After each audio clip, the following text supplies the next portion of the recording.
Shalom, Ibu Bapak, Saudari-saudara yang dikasihi Tuhan.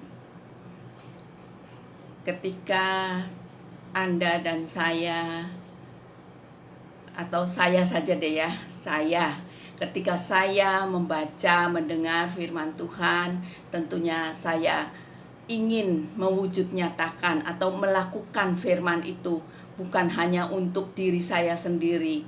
Karena apalagi ketika saya membaca di Yohanes 13, di sana ayat yang ke-34 dan 35, di sana dikatakan atau Yesus mengatakan bahwa aku memberikan perintah baru. Ya, Yesus memberikan perintah baru kepada siapa? Kepada kamu, kepada saya pribadi dan kepada Anda, yaitu supaya kamu saling mengasihi. Sama seperti aku telah mengasihi kamu, demikian pula kamu harus saling mengasihi.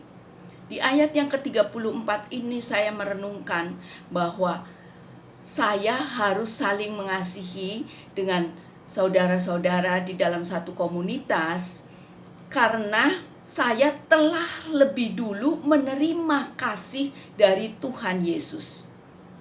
Yesus mengatakan, seperti aku telah mengasihi kamu.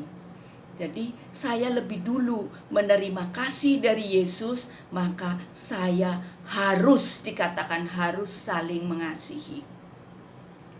Di ayat yang ke-35-nya saya lebih lagi merenungkan bahwa Yesus mengatakan, dengan demikian semua orang akan tahu bahwa kamu adalah murid-muridku, yaitu jikalau kamu saling mengasihi.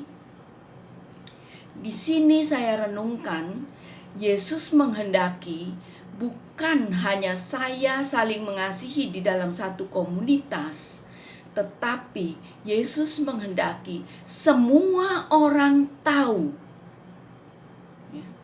bahwa saya ini adalah murid Yesus. Bagaimana caranya? Yaitu saling mengasihi. Nah, kalau saya hanya mengasihi di dalam satu komunitas, dengan teman-teman sendiri, mana bisa orang lain tahu, mana bisa orang yang di luar sana tahu bahwa saya juga mengasihi mereka. Maka Yesus menghendaki saya bertindak. Ya, saya bertindak supaya semua orang tahu. Tahu apa? Tahu bahwa saya ini adalah murid Yesus. Nah, saya harus bertindak.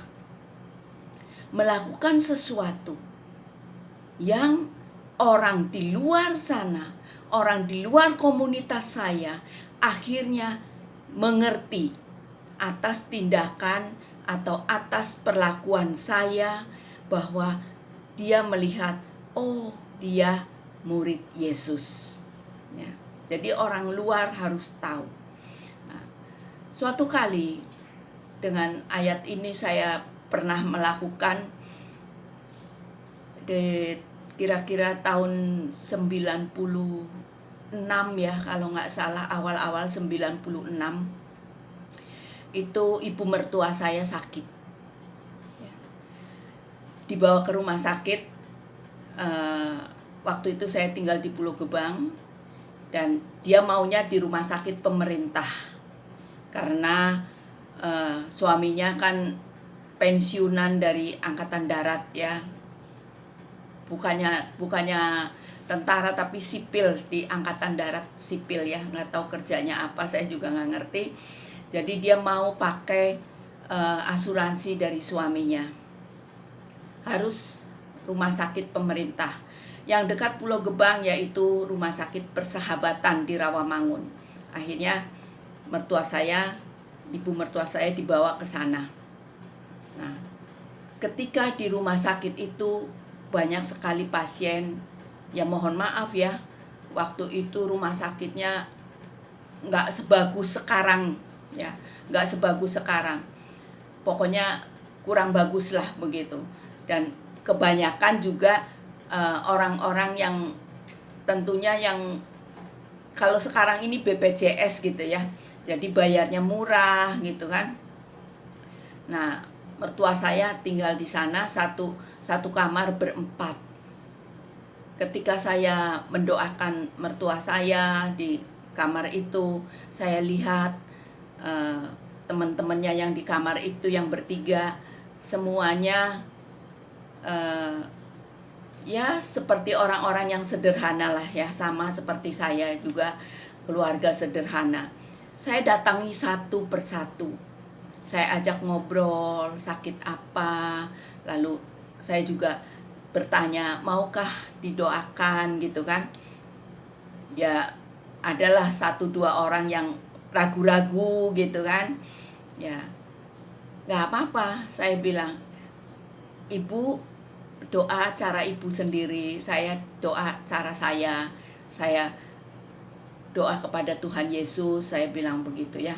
Akhirnya mereka itu mau didoakan satu-satu. Nah, pada satu pasien di samping ibu mertua saya, di situ ada gantungan. Kalau kita rosario, mereka itu ada teman-teman saudara kita itu pakai tasbih gitu ya, ada digantung. Lalu saya bilang, Bu, itu jangan digantung aja, pakai berdoa, yuk doa sama-sama, kan beda katanya ya. Saya bilang, oh nggak apa-apa, ibu doa, saya juga doa, saya pakai ini, saya bilang, saya tunjukkan rosario. Dia mau berdoa ya entah dia doanya apa, saya berdoa rosario ya, dengan peristiwa waktu itu saya lupa ya peristiwa apa ya, peristiwa mulia. Saya pakai peristiwa mulia supaya kemuliaan Tuhan nampak lewat apa yang ibu ini alami gitu kan. Renungannya begitu, karena saya nggak hafal peristiwa-peristiwanya, apa kata-katanya gitu ya, saya pakai kata-kata sendiri ya, peristiwanya saya kata-kata sendiri. Akhirnya udah selesai berdoa, besok dia mau operasi katanya. Nah, ketika saya lagi sedang pertengahan berdoa, kakaknya datang, kakaknya si ibu ini datang, perempuan juga.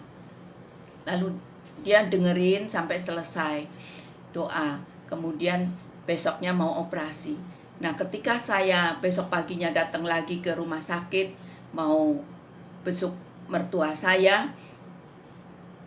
itu kakaknya sudah bingung gitu ya, adiknya sudah dibawa ke ruang operasi. Nah, saya tanya, bagaimana? Sudah ada tindakan? Belum, ini nggak bisa apa katanya, susah katanya apa di dalam ruang operasi, nggak tahu apa yang susah. Ibu mau nggak berdoa? Saya bilang begitu ya, yuk kita sama-sama berdoa. Doa yang kemarin ya katanya. Iya boleh doa yang kemarin, saya pakai rosario, saya bilang begitu ya.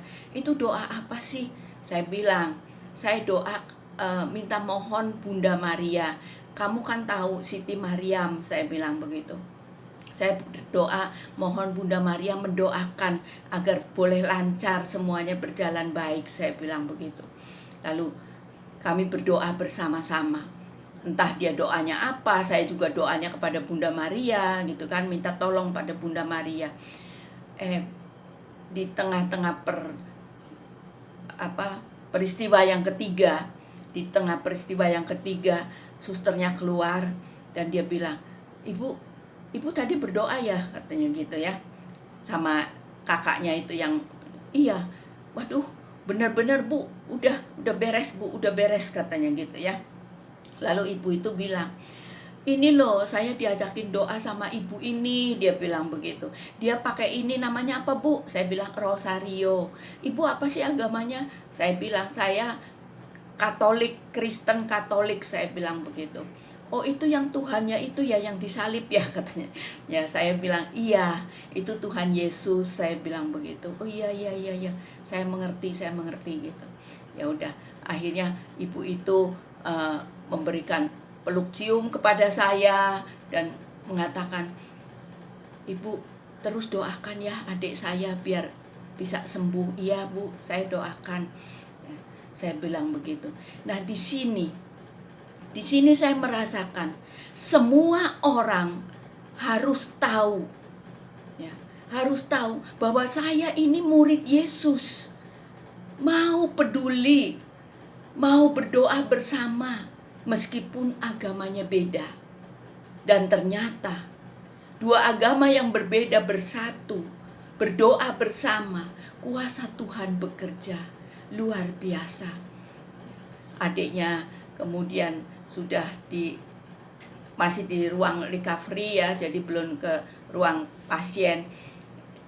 Akhirnya ibu itu mengucapkan terima kasih, dan saya juga bilang, ya terima kasih kepada Tuhan Yesus ya, yang sudah memberikan jalan keluar untuk adik ibu supaya bisa cepat selesai dan cepat sembuh. Saya bilang begitu. Iya bu, iya bu. Nah disinilah saling mengasihi. Yesus menghendaki saling mengasihi, bukan hanya di dalam satu komunitas saling mengasihi, tetapi di luar sana juga saling mengasihi, sehingga orang lain, ya, orang di luar komunitas itu tahu siapa saya. Saya adalah murid Yesus. Ya, harus saling mengasihi, karena Tuhan Yesus lebih dulu mengasihi saya. Mengasihi lebih sungguh. Tuhan lebih dulu mengasihi kepadaku. Mengasihi lebih sungguh. Tuhan Yesus memberkati kita semua, dimanapun Anda, siapapun Anda. Tuhan Yesus memberkati keluarga kami, keluarga kita, saudara-saudara kita, usaha kita, pekerjaan kita, semuanya Tuhan Yesus memberkati. Dalam nama Bapa dan Putra dan Roh Kudus. Amin.